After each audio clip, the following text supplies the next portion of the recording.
Moderator. Okey, thank you Bu Hairi. Selamat pagi dan salam sejahtera. Selamat menyambut Jubili Emas 50 tahun untuk UKM. Saya Dr. MBK, pakar obstetrik dan ginekologi dari Jabatan ONG.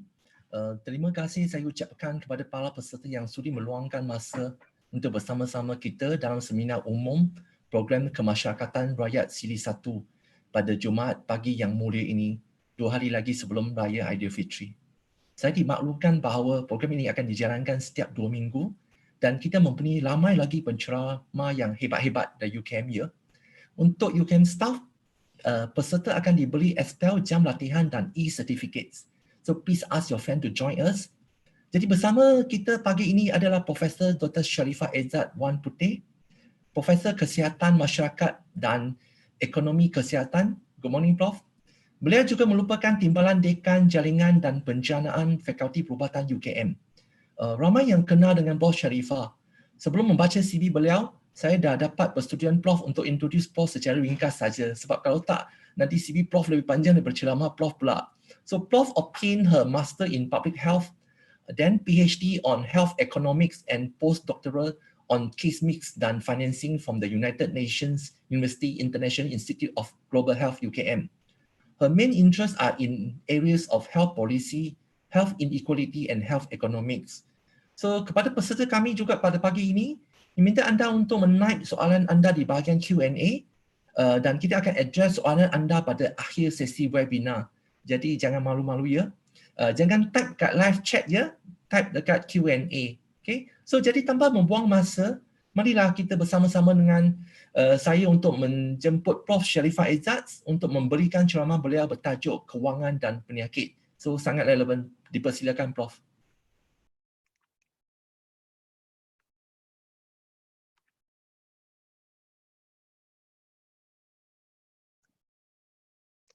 Assalamualaikum dan salam sejahtera. Selamat pagi. Selawat dan salam kepada junjungan kita Nabi Muhammad SAW. Hari ini hari Jumaat, hari yang barakah dan sempena 2 hari lagi kita akan menyambut hari Lebaran. Boleh nampak slide saya?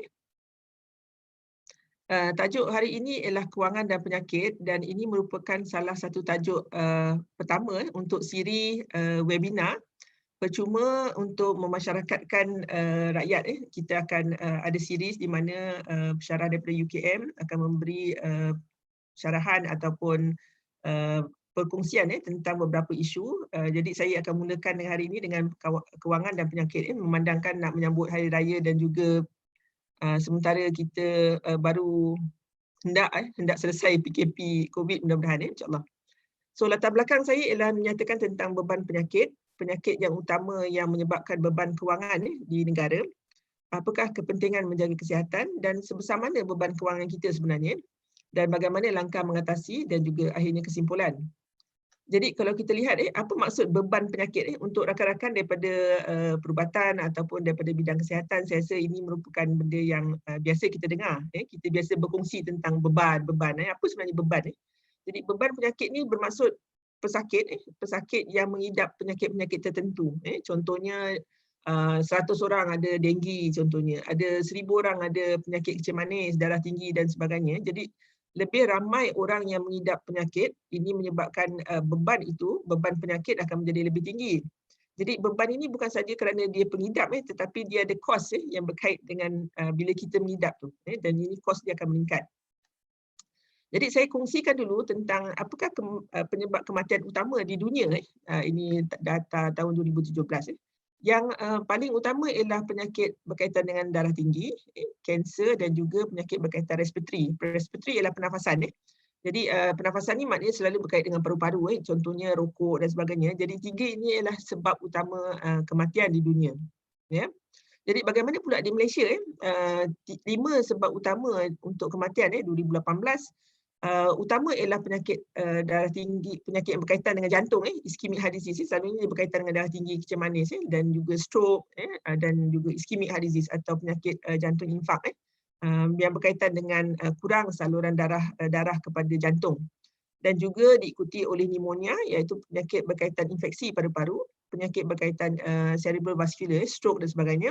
Aksiden ni kemalangan banyak juga terjadi dan nombor 5 ialah berkaitan dengan tentang pernafasan. Selalunya ini berkaitan dengan rokok, beban-beban yang berkaitan dengan rokok. Jadi beban-beban ini menyebabkan lebih kurang kalau sakit ischemic heart disease atau penyakit iskemia jantung, lebih kurang average ialah lebih kurang 50 orang sehari akan meninggal akibat yang sakit jantung ini. Jadi ini merupakan beban yang besar kepada negara. Jadi kalau menurut umur kematian juga kita boleh lihat kan yang muda, kita ada yang muda, kita ada yang 15 hingga 40 tahun yang sederhana, umur yang sederhana dan juga umur yang 40 ke atas. Jadi 40 ke atas ni banyakkan berkaitan dengan jantung. Ya. Dan yang muda berkaitan dengan infeksi dan juga yang pertengahan ni yang berkaitan dengan aksiden atau kemalangan. Jadi ini ialah kalau kita bagikan menurut umur. Yang kematian itu satu. Jadi kenapa orang masuk ward kalau di hospital, terutama hospital Kementerian Kesihatan dan juga ini combine dengan swasta 2019 maknanya ini quite recent. Kita lihat banyakkan yang masuk ialah terutamanya pasal melahirkan sebab negara kita negara yang piramidnya masih macam ni, population pyramid dia. Jadi ramai orang yang masih bersalin, mengandung, masih dalam keadaan stabil. Jadi banyak yang melahirkan. Jadi nombor 2 ialah penyakit yang berkaitan tentang pernafasan. Ini pun berkaitan selalunya dengan berkaitan dengan rokok, beban rokok. Dan juga ketiga ialah penyakit berkaitan dengan jantung dan juga salur darah. Jadi darah tinggi, berkaitan dengan kencing manis. Jadi ini semua boleh menyebabkan masalah. Jadi ini menyebabkan orang banyak masuk ward. Diikuti oleh penyakit-penyakit lain. Dan kanser ialah nombor 9. Kalau tahun 2018, kanser ialah nombor 9. Sebelum-sebelum tu kanser ialah nombor 3. Jadi beban kanser masih tinggi dalam negara. Jadi bila kita masuk ward atau seseorang tu bila dia masuk ward, tak kiralah hospital kerajaan atau swasta, swasta dah tentulah kos dia akan lagi tinggi. Tapi bila kita masuk hospital kerajaan, ini banyak yang kita tak faham atau mungkin rakyat-rakyat di luar, kita tak berapa pasti kalau kita masuk ward macam mana pembayaran dia. Kita kena bayar, especially walaupun kita masuk hospital kerajaan, ini dikecualikan hanya beberapa kategori, iaitu kalau dia kakitangan kerajaan, dan juga pencen kerajaan jika dia golongan B40 iaitu golongan yang berpendapatan rendah dan juga warga emas ini baru dikecualikan 60 tahun ke atas kita dikecualikan daripada membayar. Tapi kos masih ada apa yang kos berkaitan kalau kita masuk hospital kos tu termasuklah kalau dia tinggal di hospital macam kita tinggal hotel kita perlu bayar. Of course lah hotel kemudahan dia lagi tinggi. Kos ubat kita kena bayar, kos operasi ataupun surgery kita kena bayar, kos makan minum sepatutnya kita kena bayar tapi banyakkan disubsidi oleh kerajaan dan juga kos untuk perawat kita. Siapa yang rawat kita? Doktor, pakar, jururawat dan sebagainya. Sebenarnya dia ada kos yang sekarang kerajaan yang akan bayar. So ini in a way macam dia disubsidi oleh kerajaan lah. Dan kenapa masih ada kos untuk merawat? Sedangkan Malaysia kita kata ialah negara hampir percuma perubatan atau dikatakan sebagai universal health coverage. Sebenarnya sangkaan itu agak meleset. Sebenarnya masih ada kos seperti saya nyatakan tadi dalam slide sebelum ini. Kos tinggal ke hospital, kos ubat, kos operasi, pakar yang melakukan operasi atau pegawai perubatan melakukan apa-apa prosedur, masih ada kos. Kos makan minum kita, kos kita pakai toilet dia, aircon misalnya kata dan sebagainya. Semua ada kos.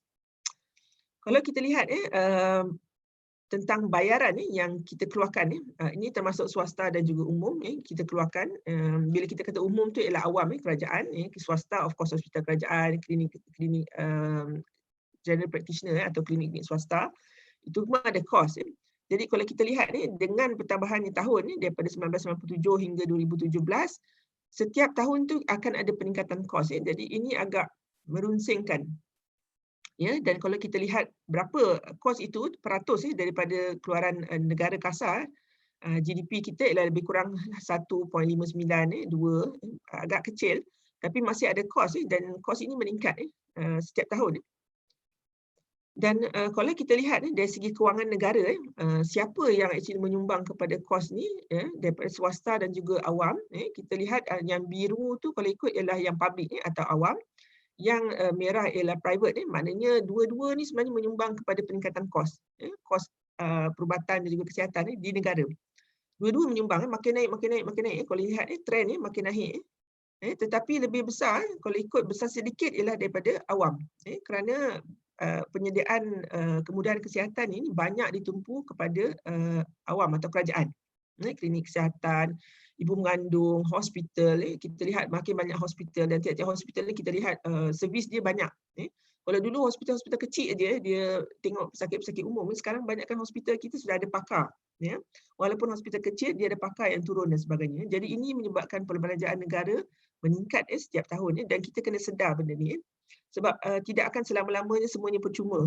Lagi dengan beban ekonomi, mungkin ada kos yang terpaksa ditanggung oleh kita sendiri sebagai pesakit. Ya. Nah, kalau lihat cas di hospital kerajaan sangat murah berbanding dengan swasta. Swasta ni memang berpuluh kali ganda. Kerajaan ni agak murah dan in a way kadang-kadang kita lihat kajian-kajian menunjukkan kadang-kadang kita macam ambil kesempatan sebab kita tahu kita ni disubsidi.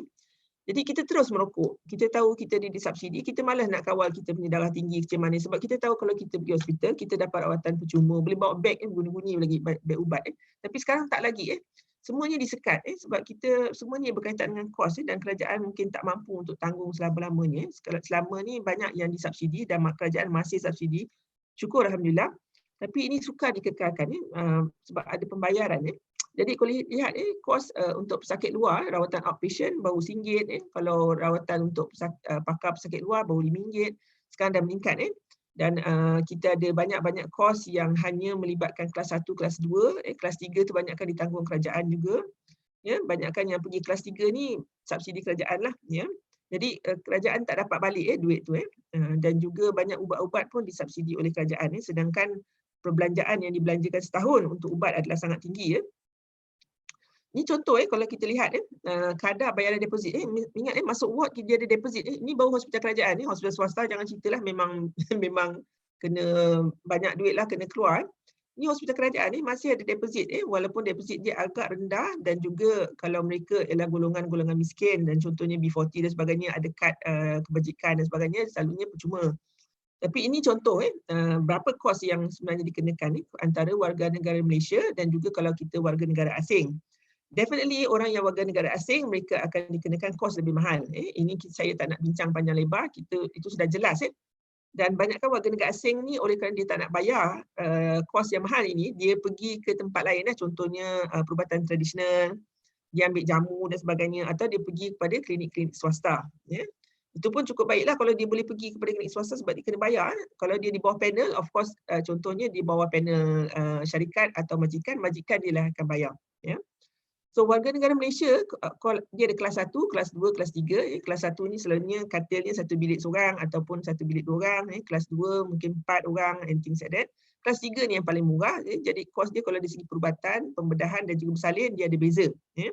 Tapi kos dia sangat rendah RM20, RM30, RM15 berbanding dengan yang kelas 2 atau 1. Bagaimana pula kalau kita bayaran untuk cas bilik? Ingat bila kita menginap ni sebenarnya kita kena bayar, ada cas.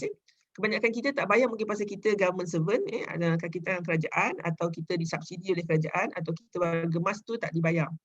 Kalau kita lihat pembayaran ni, kalau di bilik sehari dia kena bayar RM3.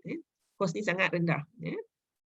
Kos warga asing of course lebih tinggi dan juga kalau ada yang anak-anak masuk yang ibu dia teman so cas ibu yang meneman anak pun kos dia ada tapi agak rendah lah. Of course warga asing tinggi lagi lah. So kita kena faham ada kos yang terlibat. Jadi kerajaan oleh kerana dia kita dah beralih, kerajaan selama ni menanggung kita melalui subsidi dan sebagainya sejak kita merdeka.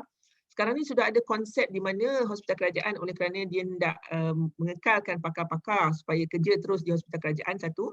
Nombor dua ialah untuk mendapatkan kos, mendapatkan duit atau penjanaan kepada hospital itu sendiri. Di hospital kerajaan dia sudah ada terminologi dipanggil sebagai full paying patient. Di mana kalau kita pergi hospital kerajaan pun, kita boleh memilih untuk mendapatkan khidmat pakar atau doktor dan sebagainya atau rawatan berdasarkan seolah-olah macam pesakit swasta. Jadi seakan khidmat di hospital swasta. Of course, bayaran dia lebih tinggi dan juga hospital-hospital tertentu. Bukan semua hospital yang ada. Hospital-hospital kecil mungkin tiada. Dan ini kalau kita nak pakai yang FPP ni atau full paying patient ini, dia ada kos terlibat. Deposit dia pun lebih tinggi tapi sudah tentu ada beberapa kajian menyatakan mereka lebih puas hati sebab mereka dapat jumpa doktor mungkin lebih mudah, lebih tak perlu menunggu lebih lama. Kelengkapan di ward atau di bilik menunggunya lebih menggembirakan, jadi mereka lebih puas hati. Dan ini ada cas penuh kepada ubat, prosedur, tinggal di ward dan sebagainya.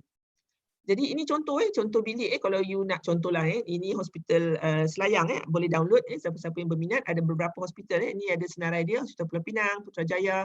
Ini sebelum PKP, sekarang ni bila PKP ni dengan COVID ni Hospital Sungai Buloh dah ditukar, tapi ini maksud saya ni servis tu masih ada boleh tengok dalam website. Ini hospital-hospital yang mempunyai FPP ini jadi kepada siapa yang berkemampuan walaupun dia staf kerajaan tapi jika dia memilih servis FPP ini dia terpaksa bayar. Jadi kita lihat ni contohnya kalau you nak bersalin suami mungkin pakai servis FPP, dia nak wife dia nak bersalin, isteri nak bersalin, dia boleh teman perkelengkapan lebih selesa, ada ruang menunggu, ada toilet dan ini menyebabkan orang lebih gembira lah, tapi of course ada bayaran. Jadi kalau kita bandingkan pula swasta dan juga awam kita lihat tentu kita lihat hospital swasta ini pun dah beberapa tahun lepas kos dia memang berbeza. Contohnya kalau you dapat deposit untuk bilik pesakit, kalau dekat hospital kerajaan baru RM30, RM15 dan sebagainya. Deposit untuk hospital swasta lebih kurang RM2,000 ini beberapa tahun lepas sekarang RM4,000, RM5,000 lagi mahal. Dia nak tanya kad kredit dulu, tak ada kad kredit you tak masuk ward. So ini contoh-contoh pembayaran-pembayaran yang berkaitan tapi ini dah beberapa tahun sekarang lagi mahal.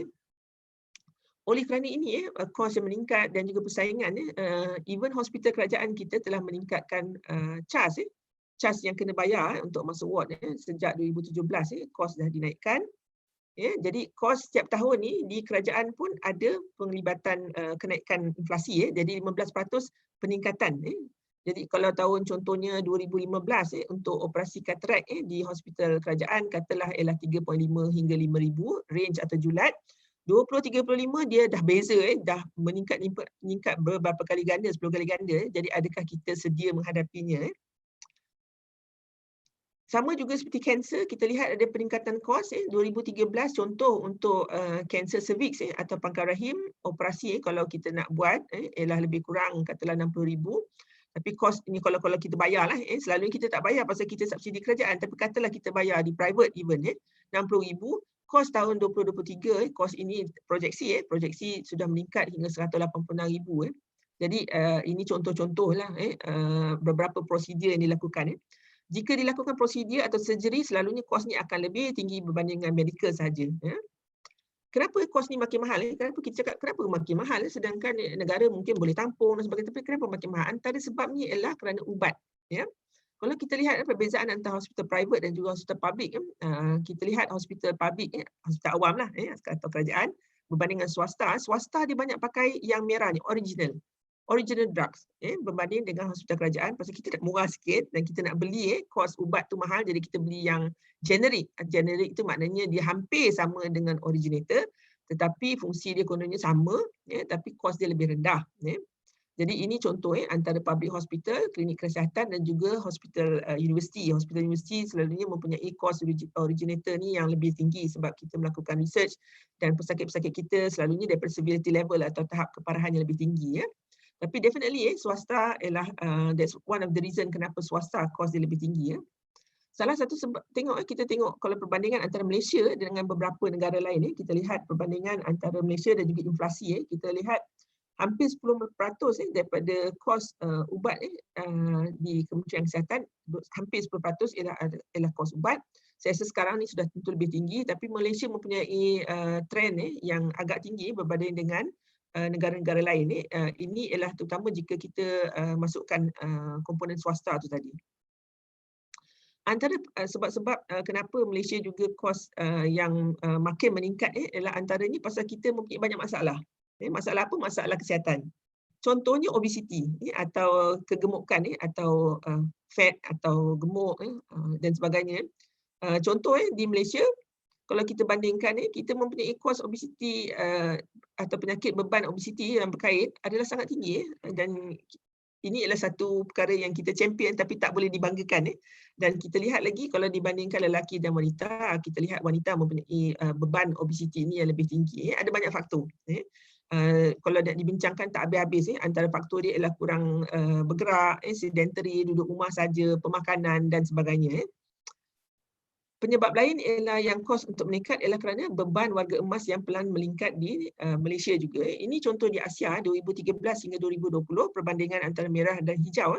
Kalau kita lihat Malaysia, 2013 kita ada lebih kurang 5.4%, tapi sudah meningkat hampir 7% pada 2020 dan kesannya kita nampak sekarang contohnya sudah ramai pusat-pusat jagaan warga tua, banyak kes abandonment ataupun neglect kepada warga emas dan sebagainya. So kita menghadapi track yang sama. Sampai satu tahap kita mungkin akan bersamaan dengan Jepun ataupun South Korea di mana beban penyakit warga, bukan penyakit, beban warga emas ni paling tinggi di negara South Korea dan juga Jepun sementara ini. Jadi Malaysia bila kita sampai tahun yang demikian, mungkin 2035 dan sebagainya, berbeza-beza mengikut projection masing-masing, kita juga akan punya kos yang besar kerana bila dia warga emas atau bila kita juga akan menjadi warga emas, kita akan selalunya mempunyai beberapa penyakit bersama. Penyakit darah tinggi lah time tu datang, kecil manis time tu datang, stroke lah datang, jantung datang, tak boleh gerak lah, obesiti lah, jatuh lah, patah kaki, so on and so on. Jadi ini ialah antara sebab-sebab kenapa kos kesihatan perubatan meningkat. Satu lagi yang saya nak tekankan di sini ialah kos kita menanggung perokok. Malaysia mempunyai beban perokok yang tinggi di mana kajian-kajian lepas menunjukkan hampir 50% lelaki, remaja lelaki adalah perokok. Hampir 50% dan tak sampailah tapi menunjukkan yang beban tu sangat besar di Malaysia. You look at beberapa National Health Mobility Survey dan ini kos ini ialah sangat besar. Salah satu faktor ialah walaupun kita ada kawalan rokok tetapi kita mempunyai dan cukai rokok yang agak tinggi sekarang ni dah makin tinggi, tetapi kerana lambakan rokok-rokok haram di Malaysia, beban rokok-rokok haram ataupun load ataupun lambakan pasaran rokok-rokok haram di Malaysia adalah sangat tinggi.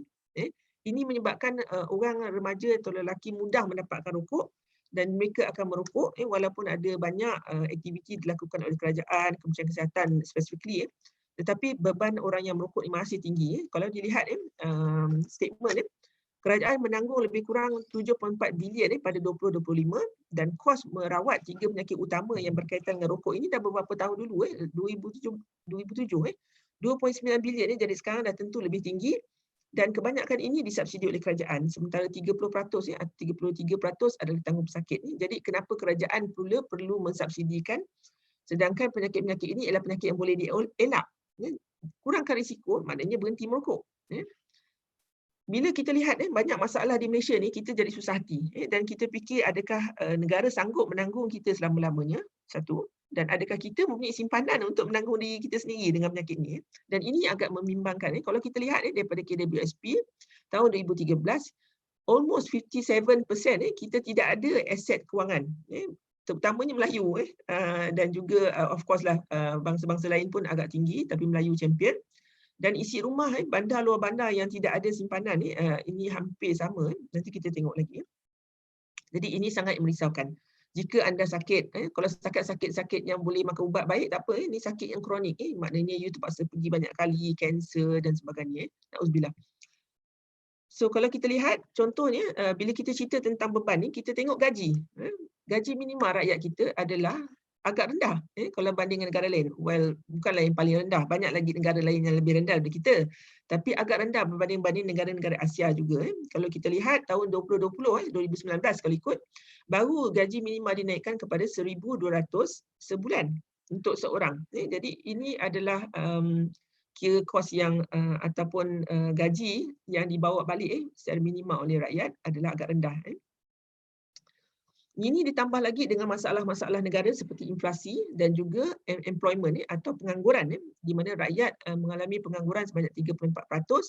Walaupun inflasi kita tidak begitu tinggi, bila pengangguran yang agak dia ada tinggi rendah dan sebagainya, tapi ini menyebabkan rakyat kita especially yang gaji tak cukup bagaimana pula jika mereka sakit atau mereka menanggung ibu bapa atau keluarga yang sakit. Ini belum cerita lagi OKU dan sebagainya. Dilihat dari satu kajian melihat ke peluang kewangan rakyat Lembah Kelang specifically this is for Lembah Kelang of course luar bandar mungkin kos ni lebih rendah. Mereka boleh suplemen pendapatan mereka dengan menanam kail ikan dan sebagainya, tapi kalau kita Lembah Kelang ni tidak ada tempat untuk menanam pun dan kebanyakan kita duduk di rumah-rumah kawasan yang teratur ataupun di PPR ataupun di kawasan-kawasan taman. Jadi secara umum ini ialah dia punya RM ataupun duit yang kita perlukan. Kalau dia single atau bujang dan dipakai public transport, dia hanya perlu lebih kurang 1,800. Kalau dia pakai kereta 2,500, kalau dia berumur suami isteri dan tinggal sendiri lebih kurang 3,900 sebulan, ya. Kalau dia mempunyai dah berkahwin dengan 2 orang anak lebih kurang 6,006, dan kalau dia hanya ada 1 anak lebih kurang dalam 5,007, ya. Kebanyakan kita kalau kita lihatlah, kalau kita lihat statistik, kebanyakan kita dari segi negara kita mempunyai lebih kurang 3 hingga 4 anak. Jadi you boleh bayangkan kos ini memang tidak cukup. That's why most of the family that we see, kebanyakan daripada keluarga yang kita lihat, especially kalau you duduk bandar, dia bukan saja suami bekerja, suami bekerja, isteri juga bekerja. Kalau suami je bekerja, kadang-kadang isteri tu menolong berniaga, dan sebaliknya kalau isteri bekerja, suami menolong. Dan juga ada dalam kes-kes yang lebih sedih tu, salah seorang aja bekerja, dan ini menyebabkan beban tu lebih tinggi kepada keluarga. Ya. Jadi apa yang KWSP cadangkan ialah kalau kita bersara, contohnya 55 tahun ke atas, katalah you nak bersara, bersara awal ke 55 tahun, you mesti ada simpanan dalam tangan you lebih kurang. Ini ialah kajian beberapa tahun lepas. Sekarang ni dah tentu kosnya akan meningkat. Tapi ini beberapa tahun lepas. You mesti ada dalam tangan you 228,000 dalam simpanan. Di mana dianggarkan postulation atau assumption dia ialah you keluarkan lebih kurang 1,000 saja sebulan untuk 20 tahun. Kalau umur you panjang lah. Kalau umur you meninggal awal tu lain cerita. Tapi ini ialah assumption dia. Tapi bagaimanapun dalam penilaian Jabatan Statistik survey 2016, dia nyatakan satu keluarga dia perlukan lebih kurang 4,000. Jadi kita nampak macam mana duit you maknanya akan habis lebih awal. Jadi kalau you tak cukup simpanan, in a way masa tua kita akan mempunyai lebih masalah lah. Masa kita bersara ni, dan tak semestinya anak-anak kita sudah cukup mempunyai kemampuan untuk menanggung kita. Masa siapa yang kahwin lambat, masa time tu lah anak-anak baru nak besar, baru nak ambil contohnya degree dan sebagainya, dan you juga yang kena menanggung. Jadi kajian daripada Jabatan Statistik tu dia kata hanya 18% ahli yang mempunyai simpanan pada umur 55 tahun. Jadi ini agak menyedihkan jugalah. Ini kalau kita ada sakit, sakit-sakit yang tersebut, bagaimana pula kalau yang insurans? Insurans dia selalunya tanggung hanya beberapa penyakit yang kritikal. Dan dia ada banyak ciri-ciri. Bukan semua penyakit ni yang you dapat you boleh ditanggung. Kalau you sudah ada semasa you masuk, selalunya you punya premium akan meningkat. Saya tak mau cerita panjang sangatlah dengan tentang insurans ni. Saya bukan ejen insurans. Tapi ini contoh 39 penyakit kritikal. Mungkin kecil sikit. Angin ahma, serangan sakit jantung, coronary, muscular dystrophy dan sebagainya. So ini contoh kalau kita lihat hari itu kita semasa PKP ini telah banyak rush dilakukan terhadap pekerja-pekerja warga asing, hingga menyebabkan beberapa sektor, contohnya pasar borong, pasar-pasar ini yang tidak ada warga asing. Jadi kerajaan mewawarkan supaya rakyat tempatan untuk mengambil tempat bekerja di pasar-pasar borong ini dengan gaji lebih kurang dalam 2,400, agak tinggi, dan juga supaya mereka juga menerima pelindungan insurans dan juga perubatan. Jadi ini adalah satu package yang saya rasa agak menarik untuk rakyat Malaysia. Jadi tadi kita cerita pasal penyakit kritikal. Apa jadi kalau you ada penyakit kritikal? Banyak 39 penyakit. Sudah tentu kita mungkin tak boleh bekerja seperti biasa, kerap contohnya mungkin terpaksa MC, kerap jumpa doktor, dan ini boleh menyebabkan pendapatannya menurun. Especially kalau mereka yang bekerja berdasarkan berapa hari you kerja. Jadi perbelanjaan you untuk merawat kos diri you ataupun kalau ada keluarga yang mempunyai penyakit kritikal akan meningkat. Masalah kewangan juga akan meningkat, dan of course you boleh ada semua ni di atas ni. Jadi in the end sampai kadang-kadang contohnya ada beberapa negara, saya tak mau nyatakan di sini, jika you tidak ada insurans ataupun cukup wang sebagai deposit, mereka tidak akan memberi rawatan kepada you. Dan ini sangat-sangat menyedihkan, dan kita harap insya-Allah mudah-mudahan Malaysia tidak menjadi demikian. Tapi sudah ada negara yang menjadi seperti itu. Kalau mereka memberi rawatan pun, rawatan mereka ialah in a way dia boleh jadi substandard. Jadi kita contoh, kita bagi contoh, ini dekan saya minta masukan. Terima kasih kerana pengurusan telah war-warkan webinar ini. Contoh makcik Kiah kita, contohlah. Kebetulan kalau ada, minta maaf umur 53 tahun, katalah dia peniaga kecil, mungkin B40 ataupun M40, dia mempunyai darah tinggi, jadi katalah dia masuk ward, lepas raya dia masuk ward Jun, makan banyak sangat, rendang apa semua, walaupun tak jumpa kawan-kawan, dia dekat family dia pun makan banyak. Masuk jantung, jantung bengkak, menyebabkan heart failure teruk, dia tinggal lebih kurang dalam 7 hari, dan dia menyebabkan, of course ada kiraan-kiraan dia akan kalau ikut kalau dia tidak disubsidi oleh kerajaan, dia terpaksa membayar kos lebih kurang dalam 4,500. Itu Jun, bulan 6. Pula tu bulan Ogos dia jatuh pula kat rumah, tangga mungkin tinggi, terkehil pula lutut, perlukan operation kecil, mungkin ada ligament tear dan sebagainya, minor surgery. Tinggal pula 6 hari, ini menyebabkan kos lebih kurang 6,000. Ini ialah kos beberapa tahun lepas. Ini contoh, jangan quote, ini saya bagi contoh. Jadi kalau ingat kalau operation atau prosedur selalu kosnya lebih tinggi berbanding hanya dengan medical cost. Lepas tu Disember pula dia baru perasan payudara kiri dia bengkak sikit. Jadi dia jumpa doktor, alhamdulillah dapat rawatan awal. Doktor pun susah hati, doktor kata, oh Makcik Kia kena masuk ward, biopsi. Ambil tisu sikit di hospital, buat pemeriksaan badan, takut ada metastasis dan sebagainya. Dikira sebagai minor surgery, subcutaneous tissue, bla bla bla. Dia tinggal 4 hari, ini menyebabkan kos yang dia kena bayar kalau dia tidak disubsidi lebih kurang 5,000. Jadi untuk tahun 2020, kalau misal kata dia tidak ada subsidi atau dia bukan kakitan kerajaan sebagainya, dia terpaksa membayar lebih kurang dalam 15,000. Kalau dia cukup simpanan. Ya. Pula tu Pakcik Saleh, ni pencen, orang pencen 65 tahun, bekas perokok tegar dah berhenti 10 tahun, masuk ward. Ni memang selalu menanya masuk ward. Contoh. Jadi Februari 2020 dia sesak nafas, batuk-batuk. Masa time tu pula hampir-hampir PKP, orang semua susah hati, tinggal kat ward 7 hari, cek, bukan COVID. Tapi pasal dia punya kesan, pasal dia merokok dulu, kena bayar 7,700, lebih kurang 8,000. Dalam Mei 2020, dia demam, dapat jangkitan kuman paru-paru, takut COVID, masuk ward pula. Tinggal lama sebab ada komplikasi dan sebagainya. Tinggal pula 8 hari. September katalah dia masuk ward untuk sesak nafas. Dia orang cek, oh ini mungkin jantung, buat pula catheterization minor. Tinggal pula 5 hari dan 4,000. Disember 2020 ada appointment, mata dah lama tak nampak, pakai spek, terpaksa remove cataract tu, pakai pula dah pakai cataract, pakai lens. So ada operasi lagi, tinggal 3 hari, ni dah 6,000. Jadi jumlah untuk setahun tu dia dah kena bayar 20,000 kalau dia tidak disubsidi. Ni contoh kalau dia pencen kerajaan, kebanyakannya memang hampir semua, mungkin ubat-ubat ada lah yang dia kena beli dan sebagainya. Hampir semua disubsidi kerajaan. Jadi kita tengok ini ialah kesan-kesan kalau kita sakit. Memanglah kita tak boleh elak. Bukan kita kata sakit ni ialah pilihan kita, tetapi kalau boleh kita cuba elakkan risiko. Selamatkan kos anda. Cuba elakkan sakit. Memang ini kodrat Tuhan. Kita tak boleh cakap, oh saya akan sihat selama-lamanya. Tidak, tak boleh. Tapi kita cuba elakkan dengan kurangkan risiko kita dan juga keluarga kita, anak-anak kita, isteri, suami dan sebagainya.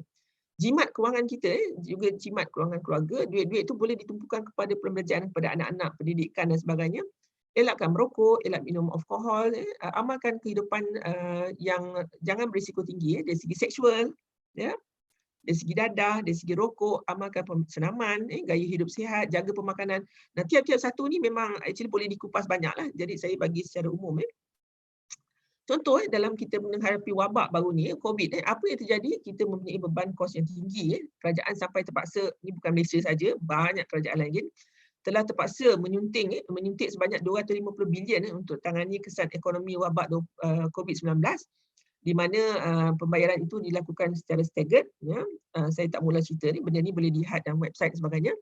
Tapi isu yang saya nak tekan kat sini ialah keupayaan rakyat untuk menyimpan. Kebanyakan kita memang tidak mempunyai simpanan. Ini kalau dia satu survey dilakukan, kalau dia tengok kepada GLC employee, dia ada simpanan 4 bulan, okey lagi lah kan. MNC pun 4 bulan boleh tahan lagi kan. Tapi yang mana yang kerja sendiri dan sebagainya, dia hanya ada gaji yang bertahan untuk sebulan saja. Jadi kita boleh bayangkan dan banyakkannya telah dibuang. Jadi kos yang berkaitan tentang kawalan wabak, rawatan dan sebagainya, 1 bilion untuk equipment, itu pun tak cukup-cukup PPE kita, ramai rakyat-rakyat membantu NGO dan sebagainya. 8 bilion untuk screening, allowance untuk pekerja-pekerja, melibatkan pekerja-pekerja dan juga kepada doktor frontliners lah. Jadi kebanyakan ni memang tak cukup simpanan. Kerajaan terpaksa beri bantuan. Ini pun masih tak cukup. Kita lihat banyak kes yang Ustaz Ibit Diu, of course Mr. Kwan, Kentang dan sebagainya. Jadi banyak yang mereka bantu betul, tapi masih tidak mencukupi. Jadi ke mana kita selepas COVID ini, wabak ni? Satu lagi survey dilakukan, banyak rakyat memang bersusah hati, hampir 60% menyatakan kebimbangan terhadap tunsuran ekonomi, tentang kos hidup yang lebih tinggi. Dan kita lihat banyak poket-poket di mana population tinggal seperti ini, setinggan dan sebagainya. Ini orang kita, orang rakyat Malaysia maksud saya. Jadi ini memang sangat menyedihkan dan juga membimbangkan. Satu kajian daripada lakukan oleh Institut Pendidikan Ekonomi Malaysia menjangkakan hampir 1 juta orang kehilangan pekerjaan ini selepas COVID terutama untuk pekerja yang tidak mahir. Ya. Pekerja mahir pun kena buang, pekerja tak mahir pun kena buang. Jadi kajian ini mendapati bahawa simpanan menurun sebanyak 65%, kos utility sebab semua orang duduk rumah, termasuk ahli keluarga kadang-kadang anak dia pun balik dari sekolah dan sebagainya. Itu tak cerita lagi tentang sumbang mahram dan juga mental health issue. Ini kita cerita pasal kos saja. Peningkatan hutang meningkat. Jadi ini sangat-sangat membimbangkan juga, tapi macam mana nak solve yang akan datang. Ini bukan benda yang boleh di-solve dalam masa yang pendek. Ini contoh yang Post Malaysia baru ni, saya petiklah sebab ini isu terkini. Yang adik kesian menangis, tak dapat bonus, gaji pun sikit, beban tinggi. Masa time ni hujan katanya. Dia pun menangis, hujan pula masa tu. Jadi itu penting kita mempunyai menjaga health literacy, menjaga kesihatan kita dan juga keluarga kita. Jadi sebab Malaysia belum mempunyai sistem insurans. Kalau ada sistem insurans pun kita, maksud saya sistem insurans nasional atau social, bukan yang insurans private. Insurans private ni banyakkan dibeli oleh orang-orang yang mempunyai gaji yang mencukupi untuk membayar premium, dan percentage mereka pun tak begitu tinggi. Kalau dia bekerja dengan company yang mempunyai insurans yang dibayar oleh majikan dan juga company, ini bagus. Tapi oleh kerana kita lihat lepas PKP banyak pekerja yang telah dibuang. Jadi menjaga kesihatan ni, pengecualian tadi kita dah cerita tadi, hanya untuk B40, warga emas, kaki tangan kerajaan, penyakit berjangkit dan sebagainya. Jadi rakyat perlu menjaga kesihatan masing-masing sekadar mampu. Qada dan qadar Tuhan tu lain cerita. Dan kita menjaga konsep self-care, jangan menurut nafsu. Jadi ini adalah contoh penyakit yang paling utama, risiko yang paling utama di Malaysia juga yang kita cerita tadi, obesity, sedentary lifestyle, kolesterol tinggi, merokok, dan juga kemiskinan atau kurang pendidikan. Tapi kita tak boleh elak, maksud saya ni sentiasa akan ada orang yang miskin dan sentiasa akan ada orang yang kurang pendidikan. Apa kaitannya? Dia kata kalau kita miskin ataupun kurang pendidikan ini atau rendah pendidikan dia, risiko dia kurang mendapatkan akses kepada pusat-pusat rawatan. Jadi dia nak pergi susah, nak bayar teksi ataupun kenderaan untuk pergi susah. Jadi ini berkait. Jadi selain daripada meningkatkan kesihatan, negara juga sangat tegar untuk membasmi kemiskinan ini. Jadi kita mesti jaga kesihatan, contohnya kalau obesity, kekalkan aktif, kurangkan makan, makanan berlemak, tinggi gula, makanan bergas. Ini benda-benda yang agak logik, dan saya rasa sebagai ibu, ayah, terutama kalau menjaga pemakanan ni, ibulah. Kita lihat supaya kita jangan beri benda-benda begini selalu, dan kalau boleh jangan dielakkanlah. Pantau pemakanan anda dan juga keluarga. Penyakit tidak berjangkit atau non-communicable disease selalu ni ialah berkait yang 3 serangkai jugalah, darah tinggi, kencing manis, stroke, sakit jantung, dan selalu ini kronik, maknanya dia berulang-ulang. Dia tak akan baik terus. Jadi kita kena jaga. Jangan makanan-makanan bergaram, lemak, gula tinggi, terutama nanti bila raya. Itu pun raya kita tak boleh berjalan. Duduk rumah pun jangan makan banyak-banyak sangat. Agak-agaklah anggarkan. Kalau Rasulullah dia kata dia berhenti sebelum dia kenyang. Jangan terlebih makan. Sentiasa cuba bersenam, banyak minum air suam, makan ubat. Kalau jika anda makan ubat, memang ada known case darah tinggi, kencing manis, pastikan ubat tak putus. Makan ubat secara teratur, dapatkan rawatan segera kalau sakit. Dan juga kita kena sentiasa berfikir positif lah. Jangan sedih saja berkaitan dengan kemurungan pula. Kalau merokok, kalau boleh jangan mula merokok. Jangan mula merokok, jangan mula vape. Tunjukkan contoh, saya cakap.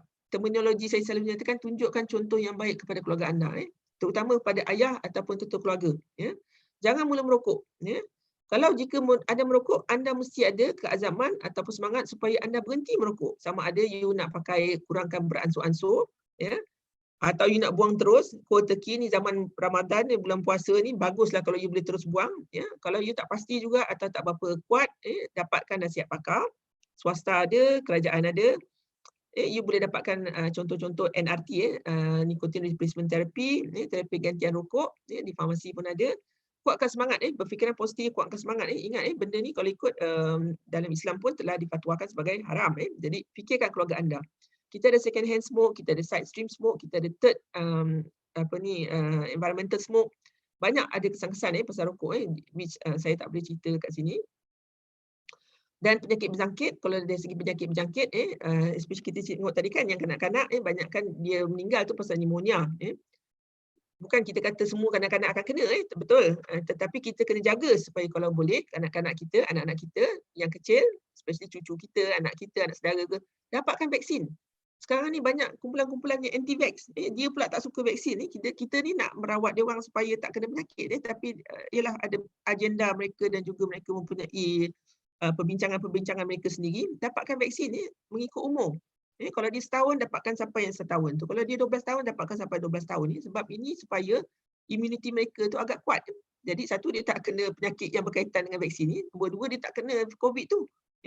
Jadi ini terutama pada kanak-kanak, juga warga emas. Warga emas pun dia ada vaksin-vaksin itu sendiri. Walaupun ini bukan dipaksa, bukan kira wajib oleh kerajaan. Tetapi melainkan kalau dia pergi haji dan sebagainya. Tapi kanak-kanak ini memang wajib. So vaccine preventable illness, diseases. So, of course, jaga kebersihan diri, sumber air, pemakanan. Tengoklah fridge kita, jangan ada pencemaran, dapat cerit-berit, muntah-muntah. Bila selalu kerap dia muntah, dapat penyakit yang berkaitan air dan sebagainya ni, pembesaran dia akan kecil. Dia tak boleh membesar betul-betul sebab asid cerit-berit, asid muntah dan sebagainya. Jadi, pastikan sumber air kita bukan sumber air tercemar, sumber air yang bersih, pemakanan kita. Elakkan rumah ataupun kedai, kadang-kadang kita duduk mungkin kawasan kedai yang kita beli barang, kedai kita beli makan. Elakkan pergi kepada tempat-tempat yang kita tahu kotor. Memang tempat tu kita tahu banyak lipas, nampak memang banyak tikus. Jangan pergi. Sebab tempat-tempat ni boleh membiarkan penyakit. Jadi selalu membersihkan tempat tinggal kita, kawasan rumah atau taman ataupun kebun kita, dan pastikan tempat peti sejuk kita yang paling depan muka kita itulah, peti sejuk kita bersih dan sebagainya, supaya tidak ada lipas apa semua ataupun tikus membiak. Kemalangan ini salah satu benda yang saya nak tegur sikit, sebab kemalangan di Malaysia memang tinggi, kemalangan jalan raya especially, kemalangan tempat kerja tu satulah, tapi itu di bawah DOSH dan juga bawah SOKSO ada pampasan dia, tu lain. Ini cerita tentang kemalangan jalan raya. Banyakkan kita, especially yang orang muda, kita memandu, kadang-kadang memandu dari segi tak ikut had laju. Kadang-kadang kita punya kenderaan telah dimodifikasi. Of course, kita kena ada undang-undang yang keras kepada pemandu mabuk. Kita lihat memang kalau bagus sekali, memang jangan jual arak. Tapi kalau jual juga tu, macam mana nak kawal? Pemandu mabuk ni perlu ada penguasaan dan juga denda ataupun strategi lebih mahir untuk mengelakkan pemandu mabuk ni berleluasa dekat jalan raya. Jadi of course kita kena sikap dan tanggungjawab pemandu sendirilah, bagaimana untuk mengawal diri supaya tidak berlumba dan sebagainya, patuhi had laju, lesen yang sah, and so on. Jadi ini bermula daripada zaman kita sebagai anak-anak dan juga remaja. Kita tengok contoh keluarga kita, ayah kita, mak kita, datuk kita dan sebagainya merokok. Selalunya kalau mak bapak, family ada yang merokok, anak-anak buah ni atau anak-anak mesti akan merokok awal. Merokok awal. Jadi kalau boleh kita tunjukkan contoh yang baik. Jangan. Sangat penting pengaruh ibu, ayah ataupun komuniti tu, family members dia kalau tinggal sekali dan sebagainya. Dan juga kita sebagai komuniti, kita perlu mengambil berat. Kalau ada keluarga kita ataupun kita nampak ahli jiran kita yang punya masalah pemakanan, yang kena dera dan sebagainya, komuniti kita mesti ambil berat. Jadi selain daripada itu, tabiat pemakanan, merokok, lifestyle ni selalu bermula di rumah. Jadi tunjukkan contoh yang baik. Dapatkan informasi. Walaupun mungkin kita miskin ataupun contohnya kita mungkin kurang pendidikan, dapatkan informasi, tanya kawan, jumpa doktor, tengok dalam internet atau TV macam mana cara dia. Pengaruh media dan juga halaman sosial supaya kalau boleh benda-benda yang negatif ni tak diamalkan oleh keluarga kita. Jadi kesimpulan sudah sampai kesimpulan saya. Kebanyakan penyakit ini berpunca daripada risiko yang kita tidak kawal. Kalau boleh kita kawal diri kita, pemakanan kita, gaya hidup kita. Kalau kita mampu, mungkin keluarga kita dari kumpulan yang mungkin ada duit lebih dan sebagainya, jika mampu, belilah insurans untuk perlindungan diri kita, untuk keluarga kita, sama ada takaful untuk Islam dan juga insurans yang biasa untuk yang lain. Kalau kita dapat, simpanlah aset ataupun wang. Itu yang banyak kita kadang-kadang simpan, orang perempuan banyak simpan barang kemas. Sebab dia kena apa? Untuk guna semasa kecemasan. Dan kita lihat ini dah keluar dalam paper, selepas COVID tu kita nampak berduyun-duyun orang pergi kepada kedai pajak gadai untuk menukar emas mereka kepada wang atau menjual emas kepada wang. Jadi ini ialah antara digunakan waktu kita dalam kecemasan. Jadi kita perlu ada buffer tu, waktu kecemasan tu. Dan of course kalau kita rasa kita sakit atau keluarga kita sakit, dapatkan rawatan awal segera supaya kita tak ada komplikasi darah tinggi dah 10 tahun ni, tak makan ubat sampai pecah salur darah, dapat stroke, jantung sampai bengkak, buah pinggang rosak. Why? Kenapa? Kita ada klinik, kita ada hospital, dapatkan rawatan segera. Mungkin waktu menunggu tu agak lama, mungkin doktornya pun mungkin kita kurang mesra pada sebagainya, tapi sabar, dapatkan rawatan awal. Jadi saya sudah selesai tentang lecture saya. Saya hanya hendak mengingatkan bahawa kita ada lecture yang tiap-tiap 2 minggu, ya. Jadi ini contoh saya buat sampai bulan 7, ada sebenarnya sampai panjang lagi. Ya, jadi pada bulan 6 nanti akan ada dekan Fakulti Perubatan yang akan bercerita tentang kanser usus, ya. Untuk bulan 6 pun juga akan ada daripada Prof Datuk Dr. Zul tentang mati pucuk, apa yang setiap lelaki perlu tahu, ya. Prof Dr. Muhammad Nasir bulan 7, virus papilloma virus HPV, adakah penyebab barah pangkalan rahim, ya. Kanser cervix ni adalah antara penyakit yang utama di kalangan wanita di Malaysia, termasuk kanser payudara. Dr. Muhammad Muhayya, pakar bius, dia akan ceritakan tentang keselamatan pembius semenjak pandemik COVID, dan seterusnya. Ada lagi ni intro trailer sampai bulan Julai. So saya akhiri dulu dengan saya minta maaf salah dan silap dan apa kekurangan daripada webinar ini, dan saya ucapkan selamat menyambut Aidilfitri kepada rakan-rakan dan juga kaum keluarga. Semoga kita dapat menyambutnya dalam keadaan yang barakah tetapi juga selamat. Jangan jalan mana-mana, kalau boleh, kalau orang nak datang pun you kena saring dululah.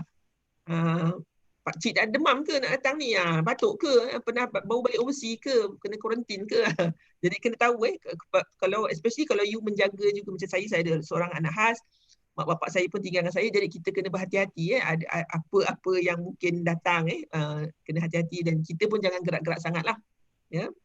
Dan semua ini boleh ditonton semula di YouTube, ya. Akan ni website dia, jadi you boleh tengok, dan juga di Facebook Medik UKM. Ini alamat URL dia. Jadi saya jemput kalau ada soalan apa-apa boleh kita bincangkan sebentar. Terima kasih. Terima kasih banyak sangat Prof. Sharifah Izzat. Saya rasa ceramah yang sangat jelas dan sangat informatif. Okay, kita ada soalan di sini daripada peserta-peserta kami. Yang peserta lain yang masih nak menaip soalan anda, boleh type dalam bahagian Q&A. Okay, ada soalan daripada Dinesh. Mengapakah kadar obesiti lebih tinggi untuk wanita berbanding dengan lelaki? Adakah disebabkan oleh wife yang masuk dapur masak dan food testing banyak sangat ke? Apa sebabnya, Prof? Dia tester dan juga tong sampah. Selalu kalau makanan yang tak habis, selalu mak juga yang akan makan. Rasa sayang kan nak habiskan semua. Yes. Tapi salah satu sebab ialah kerana wanita dari segi umum dia kurang bergerak berbanding dengan lelaki. Dia kurang menggunakan otot-otot yang big muscle. Dia banyak gunakan otot-otot yang kecil, contohnya memasak atau type, Dia jarang mengangkat barang, bergerak, menanam, menyangkul dan sebagainya. Kurang dari segi itu secara umum. Nombor 2 yang kita dapat beberapa kajian menunjukkan yang wanita dia kurang selesa untuk keluar. Sama ada satu sel panas, tapi mereka pasal takut jenayah, takut menimbulkan masalah bila mereka keluar dari keselamatan dan sebagainya, dan tidak ada tempat yang khas di mana wanita ini untuk bersenam. You banyak ada mungkin sport center ataupun tempat jogging, tapi itu umum. Jadi kalau wanita-wanita, setengah-setengah wanita, mereka rasa kurang selesa untuk jogging tempat-tempat umum. Bila dikombainkan, semua ini menyebabkan wanita in a way dia kurang melakukan senaman ataupun aktiviti. Jadi saya memang galakkanlah, saya pun bermasalah yang samalah juga. Tapi cuba dapatkan satu benda yang you suka. Contohnya you suka menanam. Jadi amalkan benda tu selalu. Mungkin you tak suka berenang, you susah nak berenang, atau you tak boleh berbasikal, mungkin contohnya tak ada basikal. Tapi amalkan something senaman ataupun aktiviti, tak semestinya ini, sebab menyangkul pun kalau ikut dia boleh jadi senaman. Buat satu aktiviti yang you rasa you minat dan lakukan dia secara konsisten. So semua jobs pun boleh kan? So nampaknya Prof, tengok slide Prof kan, nampaknya lelaki mempunyai 2 kali ganda risiko meninggal disebabkan oleh masalah jantung. 12,000 versus 5,000 kan? So berbanding dengan wanita, adakah ini disebabkan oleh cara hidup yang tidak berapa sihat antara kaum lelaki? Ataupun ini disebabkan oleh faktor genetik? Ya, salah satu ialah kita wanita mempunyai hormon estrogen. So hormon estrogen itu ialah in a way dia menjadi faktor penebat atau faktor pelindung. Sampai satu tahap bila seorang wanita itu menopause atau berhenti period, ini pakarnya lah Prof NBK menopause, dia berhenti menopause, maknanya dia dah berhenti head dia, estrogen dia mengurang, risiko dia hampir jadi sama dengan lelaki. Itu salah satu faktor. Nombor dua ialah kerana lelaki, seperti Prof Eng pun cakap, kita lelaki banyak melakukan aktiviti luar. Bila aktiviti luar tu dia selalu melepak dan makan. Tak semestinya melepak lah, tapi dia makan. Jadi bila makan kat luar yang tak terkawal, sama ada kedai mamak ke, kedai apa ke, kedai Melayu kita ke, pemakanan kita kadang-kadang banyak bercampur dengan lemak dan sebagainya. Ini budaya, cara pemakanan kita. Kalau you pergi contoh-contoh negara kat Europe, dia tak walaupun kat kedai-kedai luar, so-called street food, dia tak makan makanan berlemak, dia tak goreng. Dia banyakkan ialah steam atau rebus. Jadi pemakanan kita pun sebenarnya dah berisiko. Nombor tiga ialah berkaitan dengan gula. Kita tak ada teks gula yang tinggi, jadi menyebabkan kita banyak makan gula. Gula is actually something which is very harmful to the body. Dia boleh menyebabkan risiko kanser meningkat, termasuklah darah tinggi, kecil manis tu dah tentulah. Jadi kita kena kawal pasal banyak makan kat rumah. Tapi banyak makan kat rumah dah bergaduh pula dengan isteri lah, suami dan sebagainya. Jadi nombor empat ialah kerana merokok. Jadi merokok juga menyebabkan risiko ni meningkat. Jadi untuk lelaki memang kena kawal lah faktor-faktor ini. Kalau boleh, kalau dia dah start rasa sakit dada dan sebagainya tu, dia kena dapatkan rawatan. Pergi screen untuk pastikan whether you memang ada block dan sebagainya. Wanita pun actually mempunyai risiko ni, tapi mereka ialah silent. Bila sampai dia dah habis menopause tu baru bila dah menopause, ingat tadi estrogen tu dah tak ada, risiko dia hampir sama. Jadi mereka pun boleh dapat sakit jantung pada waktu itu. Ya, memang betul. So waktu tu mungkin wanita yang sudah menopause boleh dapatkan lawatan untuk menopause hormon terapi. Topik akan dibincangkan kemudian, Prof. Okey. Prof, penerangan yang sangat jelas daripada Puan Rosna, dia komen, walaupun telah banyak kali diutarakan oleh KKM kita untuk menjaga kesihatan, namun kadar beban penyakit semakin meningkat. Jadi apa rakyat perlu buat selain daripada simpan duit banyak-banyak sebelum masuk hospital? Apa lagi boleh buat ni? Dah cakap, dah terang, dah nasihat. Bagi saya, betul. Saya nampak ini sangat penting ialah peranan kerajaan. Peranan kerajaan. Satu ialah teks pada rokok. Tinggikan teks pada rokok sampai mereka tak mampu nak bayar. Isu dia masalahnya lambatkan rokok haram. Jadi sama juga kerajaan kena kawal custom dan sebagainya supaya rokok haram juga tak masuk. You tengok negara-negara lain, rokok haram ni kurang sebab kerajaan sangat menjaga dan mereka sangat mengawal menyebabkan kadar perokok menurun. Jadi ini adalah antara benda yang faktor yang kerajaan kena jaga. Nombor dua ialah tentang teks gula juga. Kalau boleh gula dikurangkan, ada penghad. Satu keluarga boleh beli satu pack gula saja. Itu semua benda yang penting. Pemakanan tu susah sikit sebab kalau kita nak blok dekat kedai makan, kedai mamak sebagainya, itu akan menyebabkan some sort of retaliation. Jadi ini pemakanan tu mungkin susah nak dikawal dari segi kerajaan, kena ada mentality sendiri. Tapi saya tengok sekarang ni banyak juga trend-trend gymnasium, dia orang buka gymnasium, ada public aerobic dan sebagainya. Ini adalah trend yang bagus. Ini trend yang bagus. Tapi whether this will be in long term, we don't know. Sebab kadang-kadang di very short live, sekejap je. Lepas tu jadi balik. Dan juga kena ada komitmen daripada bos-bos kita lah. Maknanya bos kita ialah daripada bukan saja menteri, bukan saja ketua jabatan, semua kena ada komitmen supaya kalau staff you obese, dapatkan rawatan, kuruskan diri, bagi insentif. You turun 10 kilo dalam masa sebulan, okey kita bagi you plug RM100 dan sebagainya, contoh. Kalau kita boleh kekalkan ni in the long run, this is very good. Tapi kita paksa buat banyak kajian lah. Sebab kadang-kadang walaupun kita buat sistem yang itu, dia tidak akan menyebabkan penurunan obesiti. Contohnya obesiti di kalangan kanak-kanak, kita lihat ada beberapa kajian, contohnya kajian UNICEF 2018 menunjukkan malnutrisi berlaku di kalangan kanak-kanak miskin di Kuala Lumpur dan juga Lembah Kelang. Bila kita kata malnutrisi ni bukan saja ada yang kurus, tetapi banyakkan yang obes. Kanak-kanak yang obes. Kenapa? Walaupun dia tinggal di PPR ataupun di kawasan yang mungkin kita rasa macam tak cukup duit, tapi kenapa dia mempunyai obesiti? Ialah kerana mereka bertukar bukan pemakanan yang sihat, tapi pemakanan yang tinggi gula dan juga pemakanan yang segera. Jadi ini menyebabkan obesiti pula berlaku, which is not good. Kalau mereka dah obes daripada kecil, dia lebih sukar untuk mereka jadi kurus bila dewasa sebab sel-sel lemak dia dah lebih banyak berbanding orang lain. Ini secara umum lah, secara umum.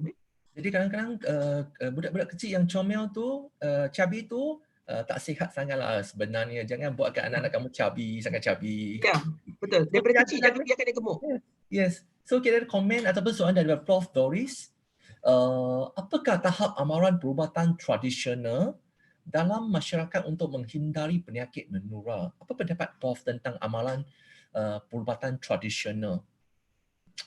Okey, amalan tradisional kalau di Malaysia bagi saya sebab kita mempunyai banyak kaum etnik Chinese, India dan juga Melayu. Of course kita ada bangsa-bangsa lain juga yang mempunyai masing-masing mengamalkan pemakanan ataupun sistem tradisional mereka sendiri. Contohnya mungkin orang India banyak makan daun kari ataupun kunyit. Dan ini sudah ada kajian menunjukkan bahawa kunyit, honey, daun kari, kari banyak kalsium, mempunyai sistem properti untuk membunuh kuman. Walaupun itu dilakukan secara tradisional, saya rasa kalau pemakanan itu tidak bersanggah dengan modern medicine, saya rasa boleh diamankan. Ya, sejauh mana berfungsi atau boleh digunakan tu perlu banyak kajian lain. Tetapi kita dapat lihat bahawa contoh-contoh makanan yang telah kita nampak banyak kajian seperti honey, garlic dan juga kunyit mempunyai anti bakteria, properties dan sebagainya. Kalau tidak bercanggah dan tidak ada kesan, you boleh amalkan. Tetapi of course kajian lebih lanjut perlu dilakukan. Saya tidak dapat ceritakan satu-satu kat sini. Sebab kita pun tak berapa mahir. Sebenarnya pun sama juga. Adakah penyelidikan dan amalan perubatan tradisional dapat membantu mengurangkan kos perubatan semasa dan post COVID-19? Oh, okey. Tidak ada kajian dilakukan. In fact, di hospital Kementerian Kesihatan pun hanya ada 3 hospital yang mengamalkan sistem TCM, Ayurveda, urut dan juga acupuncture untuk rawatan. Tetapi tidak ada kajian yang menunjukkan whether this has been used to treat COVID and whether this is actually effective or not. And there's not many papers on that, I suppose, on traditional and complementary medicine. It will be very good if we can see whether it has actually put a hinder to that.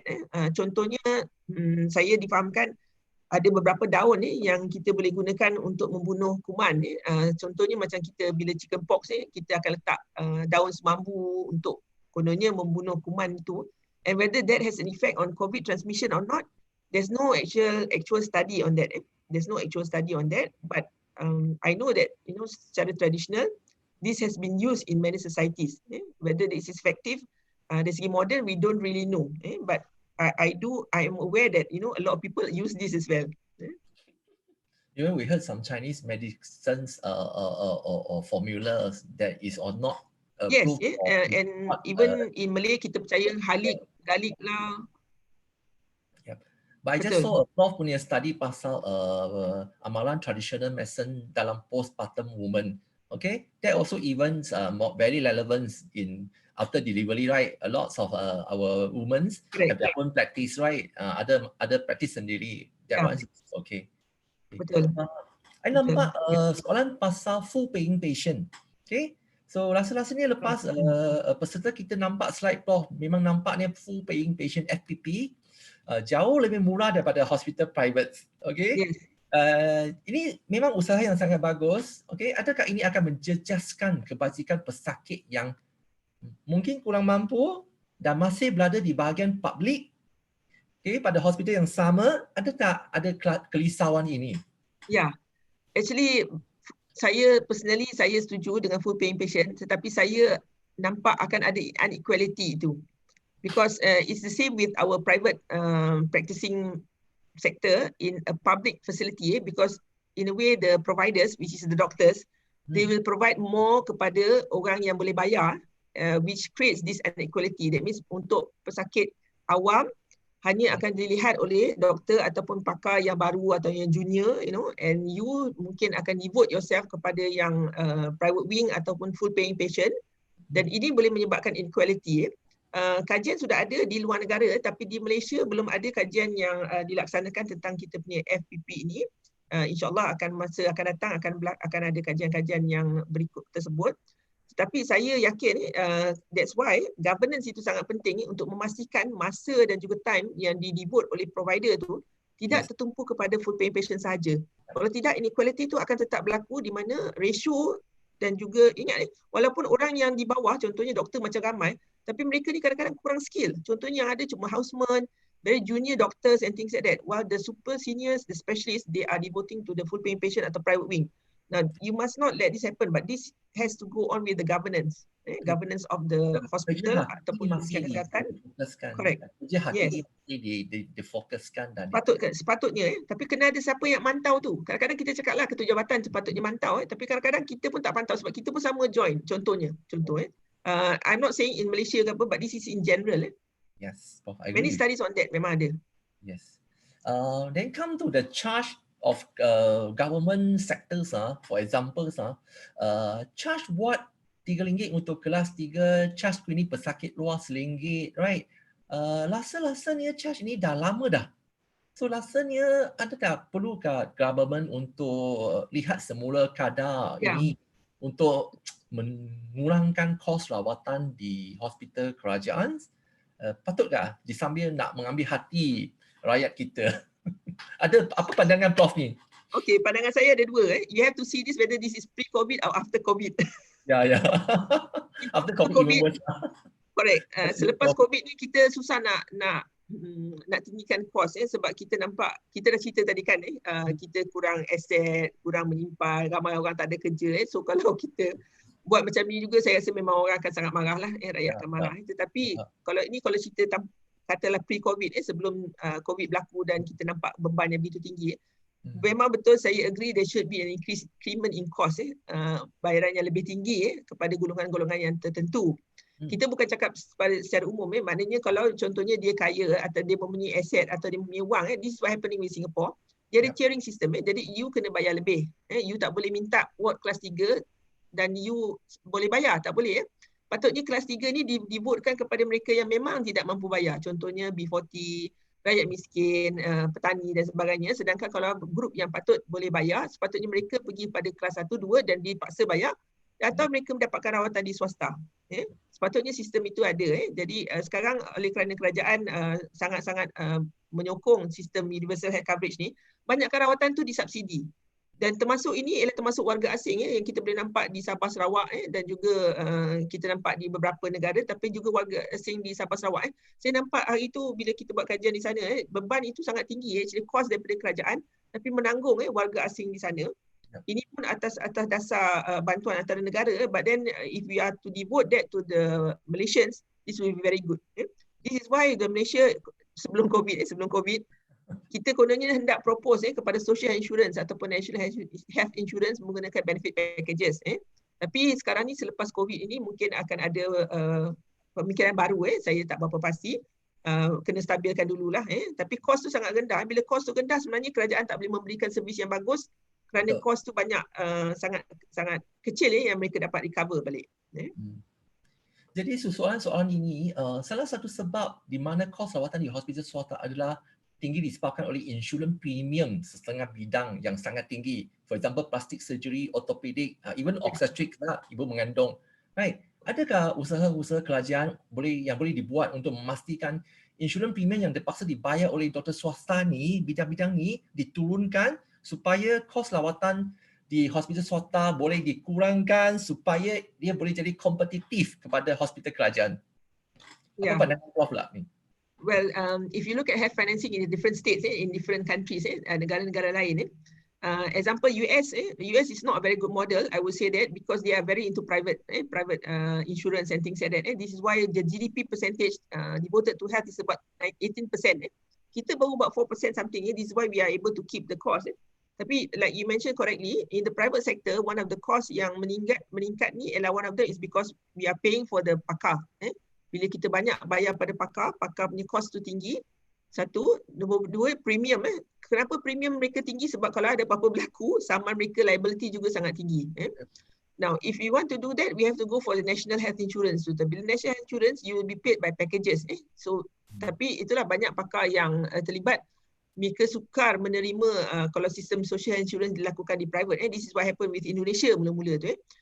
System private insurance premium for the private doctors, this is very difficult to lower it down because this is very much a private system. Private system. Even though kerajaan boleh recommend, but it is up to the masing-masing punya insurance untuk charge and the premiums involved.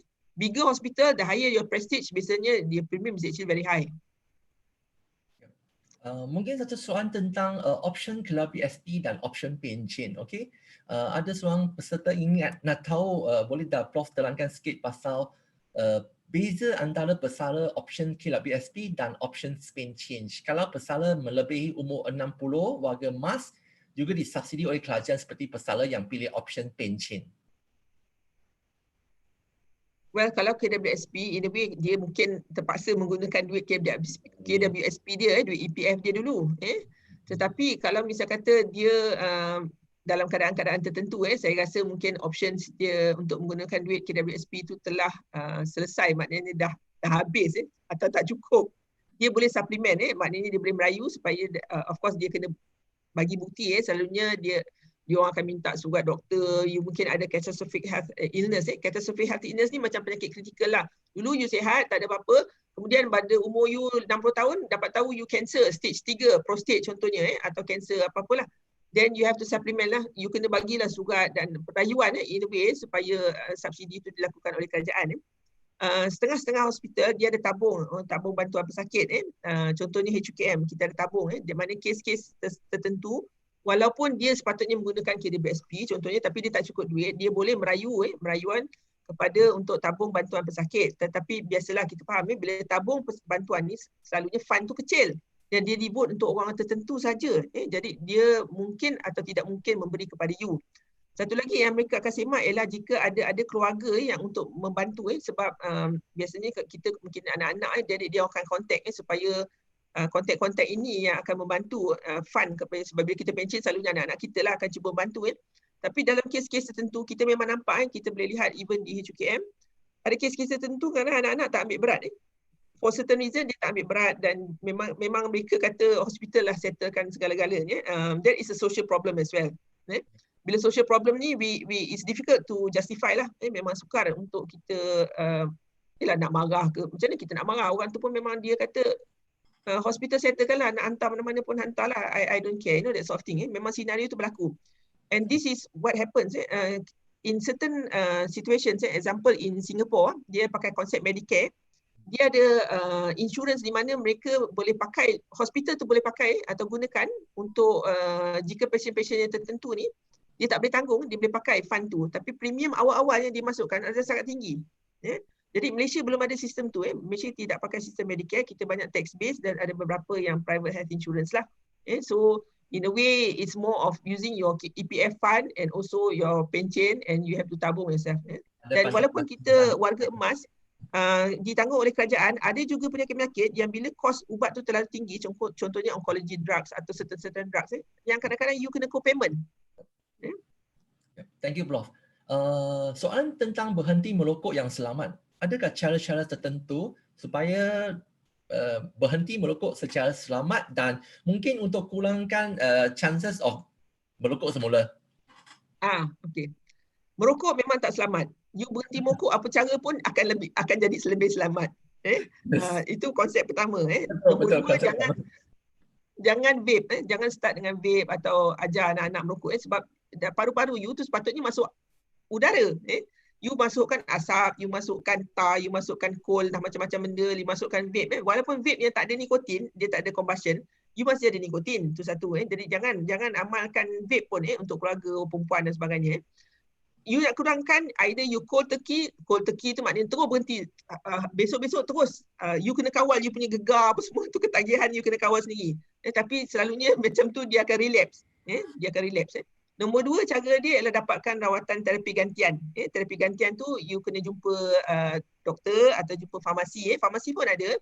Farmasi di klinik-klinik kerajaan pun mereka ada menawarkan klinik berhenti merokok. So dia akan ganti you punya rokok tu, ganti dengan sama ada gam, sama ada tepek yang macam plaster kat sini atau gam, ataupun ubat. Jadi yang bukanlah selamat, yang paling biasa orang pakai ialah gam ataupun yang tepek macam koyok tu lah. So ini ialah nikotin yang untuk gantikan you punya rokok ketagihan tu. Kita harap you memang boleh berhenti merokok, maknanya you kena ada target. Tapi kalau daripada awal-awal you memang tak nak berhenti, memang tak ada semangat nak berhenti, tak ada siapa nak galakkan you berhenti, memang you memang akan terus merokok lah. Nah, isu dia banyak yang kata, tok saya merokok sampai umur 109 tahun pun dia sihat aja. Itu ialah outlier. Outlier maknanya kadang-kadang berlaku. Yep. Tapi secara umum, banyakkan yang merokok, dia akan ada kesan tu. By the time you 40, 50, you akan ada kesan. Paru-paru you akan rosak, jantung you akan rosak. Yep. So mungkin satu soalan untuk mahasiswa kita. Apa nasihat doktor kepada mahasiswa dari segi kewangan semasa pandemik COVID ini? Kesian juga Okay. budak kan pelajar-pelajar Ya, kita kan. betul. Apa nasihat Prof? Stop buying handphone. Stop buy. No Tak more perlu, iPhone new version, no more Huawei P40. tak perlu yang ikut trend sangat. Tapi betul, saya agree that you need handphone yang sesuai. Banyak handphone sekarang yang walaupun you boleh ada yang 4 RAM dan juga 128 memory, dan kos dia tak perlu beli iPhone pun, tak perlu beli Huawei yang P40 dan sebagainya pun. You P30 plus apa semua, you pakai apa yang saya tak maulah cakap brand kan. I mean, you can use other brand yang mungkin murah sebab you kadang-kadang you nak pakai online. So we understand. Tapi you have to control dari segi spending. Kalau you mana yang you boleh masak sendiri atau kurangkan kos, you masak sendiri. Kalau you boleh melakukan apa-apa perniagaan online while studying, that is even better lah. To supplement your cost. Tapi kena pastikan yang you boleh belajar lah ni. Nak sibuk nak berniaga sampai pelajaran keciciran pun tak betul juga. Kalau you belajar apa pun, you try your best. Sebab bila you masuk kerja dan sebagainya, you have to be holistic. Bukan tahu you punya course saja. You kena tahu how to speak. You kena tahu how to, a lot of things. Skill tu very important saya rasa. Jadi you have to be all-rounded punya graduates lah. Yeah. Okay, mungkin last one or two question for Prof. Okay, perbezaan pemberian ubat original dengan generik. Soalan ini ditujukan untuk dalam FPP. Rasanya adakah betul yang semasa patient dapat lawatan di FPP, full paying patient, yang pakai ubat generik lebih banyak as compared to private hospital yang pakai original? Is it true? I'm not very sure, Prof. What do you think? Ya, kalau ikut bulk purchase di hospital, kebanyakan akan pakai generic, except teaching hospital and certain hospital lah. Private banyak pakai original sebab dia mampu untuk beli, and this charge is actually passed back to the patient. Yes. Patient yang kena bayar. Tapi kalau full paying patient, still kita akan banyak pakai generic. Still akan banyak pakai generic because this is purchased oleh hospital. Tetapi dalam certain case, saya difahamkan mereka juga boleh opt out untuk beli yang original jika generic belum sampai. Sebab original tu dia ada masa tempoh sebelum generic untuk masuk. Dia ada tempoh. Jadi ada dalam kes-kes tertentu mereka masih boleh gunakan original. Tapi bila original, walaupun full paying patient di hospital kerajaan, this cost will actually be passed back to the patient. So kalau you pergi ke full paying patient system, you kena hati-hati jugalah sebab kadang-kadang cost tu definitely lebih tinggi berbanding dengan kalau you pergi jumpa doktor biasalah. Okay, mungkin kita ambil last questions. Okay, dalam keadaan COVID ini banyak masalah berlaku dalam proses pembelajaran universiti dengan perubahan work from home maupun online learning. Okay, adakah kita universiti awam bersedia untuk new norm ini?